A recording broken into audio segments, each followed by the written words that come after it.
Well, hello. My name is Kat Bryan. I invite you to find a comfortable place, allow your body to relax, and take a deep breath with me. Inhale. And now slowly release.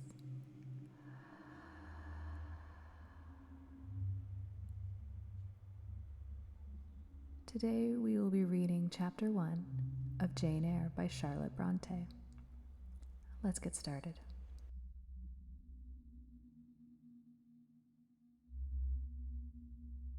There was no possibility of taking a walk that day. We had been wandering, indeed, in the leafless shrubbery an hour in the morning, but since dinner, Mrs. Reed, when there was no company, dined early.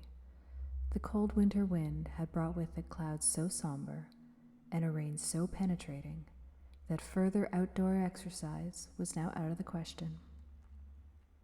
I was glad of it. I never liked long walks, especially on chilly afternoons. Dreadful to me was the coming home in the raw twilight, with nipped fingers and toes, and a heart saddened by the chidings of Bessie the nurse, and humbled by the consciousness of my physical inferiority to Eliza, John, and Georgiana Reed. The said Eliza, John, and Georgiana were now clustered round their mamma in the drawing-room. She lay reclined on a sofa by the fireside, and with her darlings about her, for the time neither quarreling nor crying, looked perfectly happy.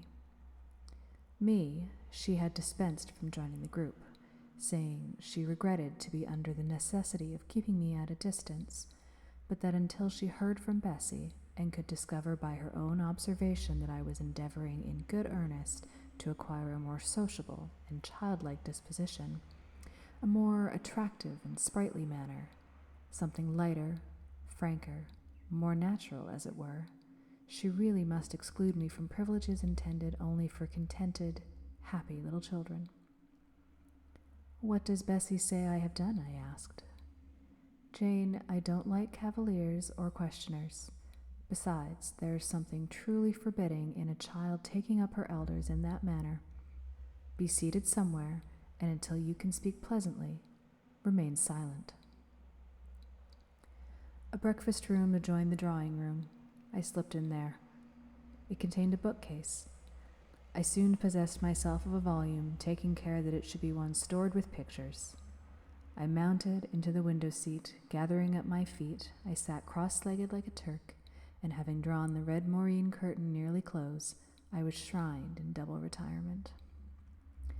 Folds of scarlet drapery shut in my view to the right hand. To the left were the clear panes of glass, protecting, but not separating me from the drear November day. At intervals, while turning over the leaves of my book, I studied the aspect of that winter afternoon. Afar it offered a pale blank of mist and cloud, near a scene of wet lawn and storm-beat shrub, with ceaseless rain sweeping away wildly before a long and lamentable blast. I returned to my book, Bewick's History of British Birds. The letterpress thereof I cared little for, generally speaking, and yet there were certain introductory pages that, child as I was, I could not pass quite as a blank. There were those which treat of the haunts of seafowl, of the solitary rocks and promontories, by them only inhabited, of the coast of Norway, studded with isles from its northern extremity, the Lindeness or Naze, to the North Cape, where the northern ocean, in vast whirls, boils around the naked, melancholy isles of farthest Thule, and the Atlantic surge pours into among the stormy Hebrides. Nor could I pass unnoticed the suggestion of the bleak shores of Lapland, Siberia, Spitzbergen, Nova Zembla, Iceland, Greenland, with the vast sweep of the Arctic zone and those forlorn regions of dreary space, that reservoir of frost and snow, where firm fields of ice, the accumulation of centuries of winters, glazed in alpine heights above heights, surround the pole and concentre the multiple rigors of extreme cold. Of these death-white realms I formed an idea of my own, shadowy, like all the half-comprehended notions that float dim through children's brains, but strangely impressive.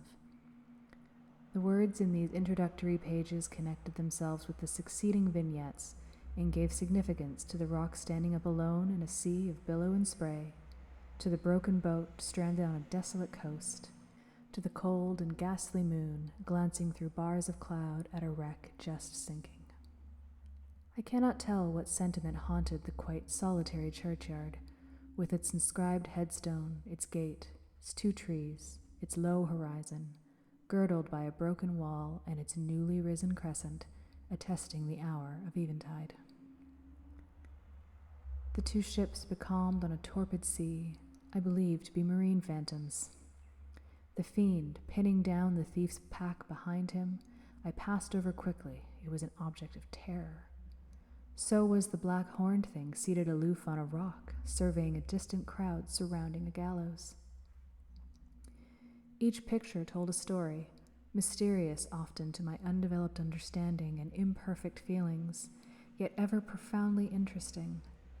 As interesting as the tales Bessie sometimes narrated on winter evenings, when she chanced to be in good humor, and when, having brought her ironing table to the nursery hearth, she allowed us to sit about it, and while she got up Mrs. Reed's lace frills and crimped her nightcap borders, fed our eager attention with passages of love and adventure taken from old fairy tales and other ballads, or, as at a later period I discovered, from the pages of Pamela and Henry, Earl of Morland.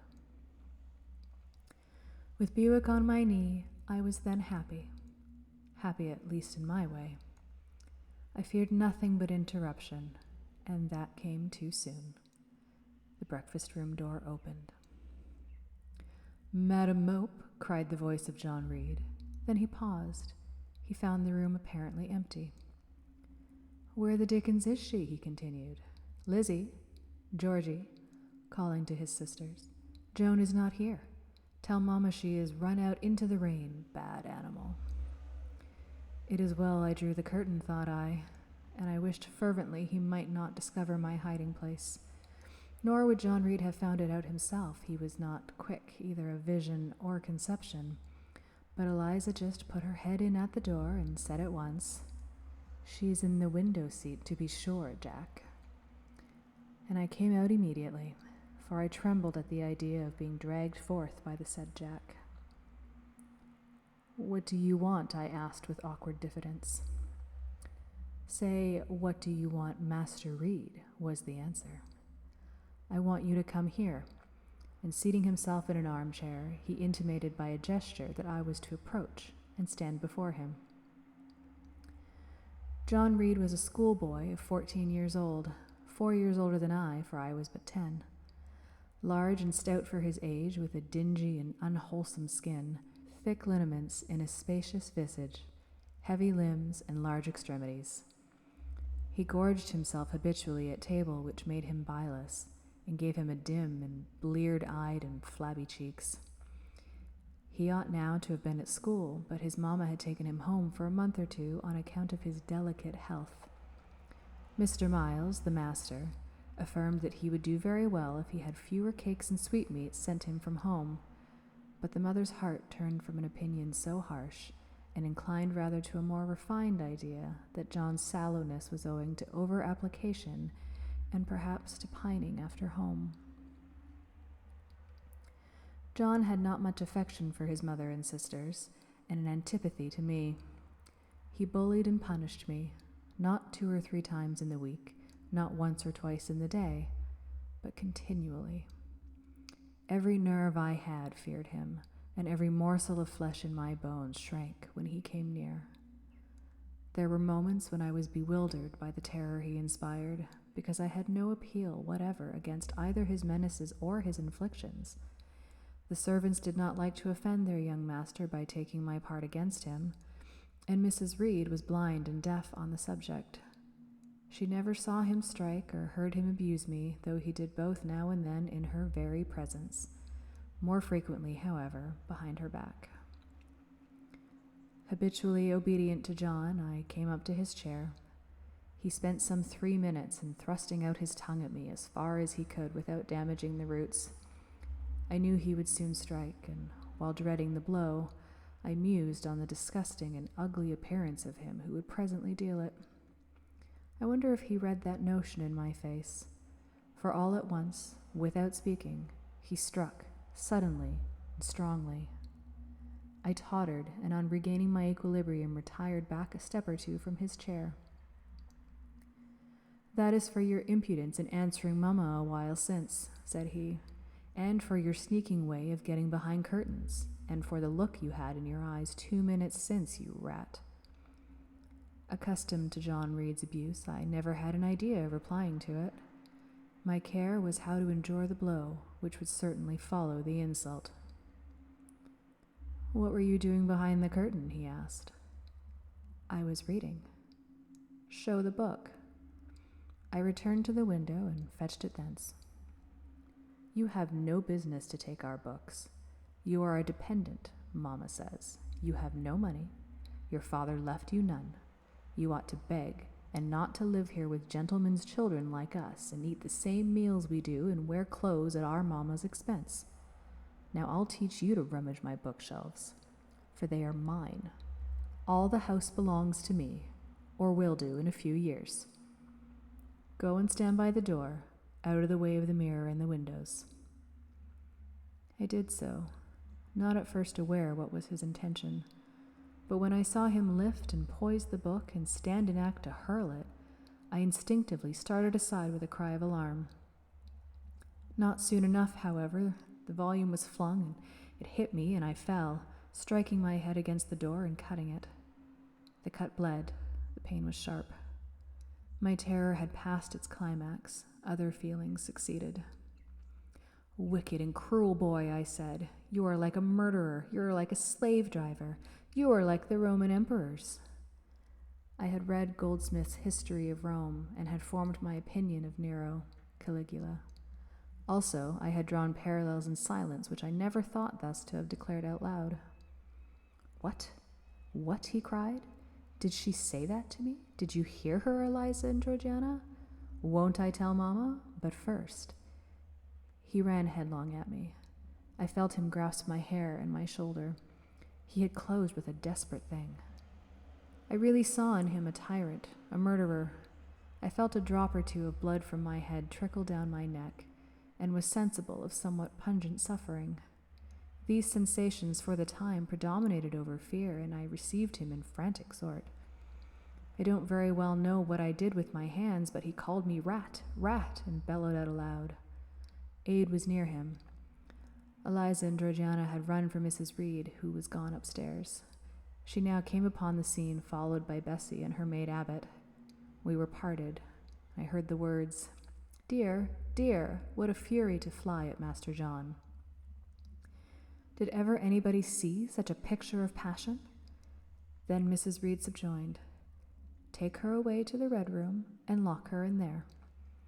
4 hands were immediately laid upon me, and I was borne upstairs. End of chapter 1.